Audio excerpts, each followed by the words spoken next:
Aanin mo yung maraming gamot na tinitake mo kung sa Salveo Barley ka lang naman gagaling.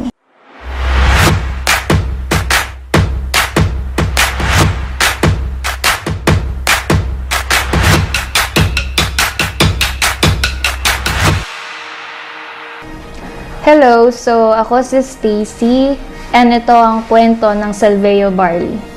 1 month ago, nagkaroon ako ng maliit na bukol sa right side ng leeg ko. Dumating sa point na nawalan ako ng pag-asa kasi nakita ko siyang lumalaki, nakita ko siyang paano siya mag-grow, which is parang mali talaga. Kasi nung una, parang 1 week pa lang siya, hindi ko talaga siya in-expect na lalaki siya. Tinry namin siya ipa-check up. 2 weeks nang may lumitaw na nabukol sa akin. As in, maliit pa lang siya. Wala akong findings. Walang makita yung mga doctors. Tinry din namin pumunta sa iba't ibang lugar. Napunta ako sa Porac. Napunta rin kami sa Guagua. Yung mga sinasabi nilang mga suggested doctors para lang ipa-check. Di talaga nakikita yung findings. And yun yung totoo. 3 weeks na yung bukol, lalong lumalala. Nagpa-ultrasound ako, nagpa-endoscopy, lahat ginawa namin, wala talagang findings. And then, naalala ko yung lola ko. Nag-take siya ng Salveo Barley and napaka-effective sa kanya. Tapos, pinag-take din sa akin yung Salveo and ito siya. Ito, Salveo. So, nung nag-take ako, mga 3 to 4 weeks, nag-take ako ng barley kasi nakita ko na nag-start lumaki yung bukol lalo. And matigas yung bukol. Kaya, di ako pwedeng operahan kasi matigas siya. Nung uminom ako ng barley, doon nag-start lumambot yung bukol. Doon kami nagpa-check ulit sa doktor.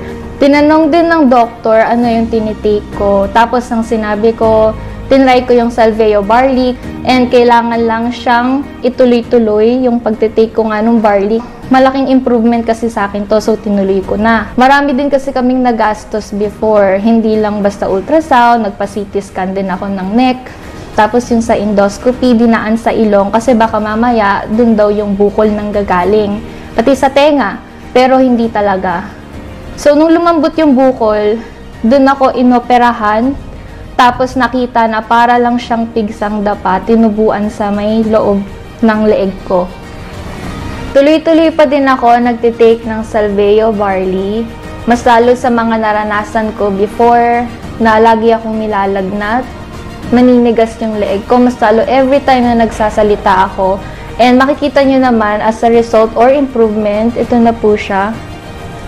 Kaya malaking pasasalamat ko sa Salveo Barley. Ang masasabi ko lang, magmula nung nag-take ako nito, ang laki ng difference din talaga. Kasi before, di ko rin magalaw-galaw yung ulo ko ng ganito. Ayan. Makikita nyo naman, kaya ko na. Ang laking tulong po talaga ni Salveo Barley.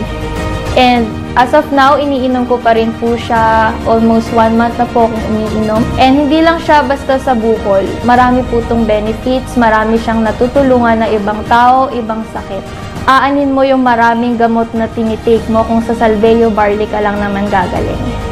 Drink Salveo Barley, napakagandang improvement sa katawan and hindi lang siya basta sa sakit, nakaka-clear skin din, nakakaganda. Drink Salveo Barley.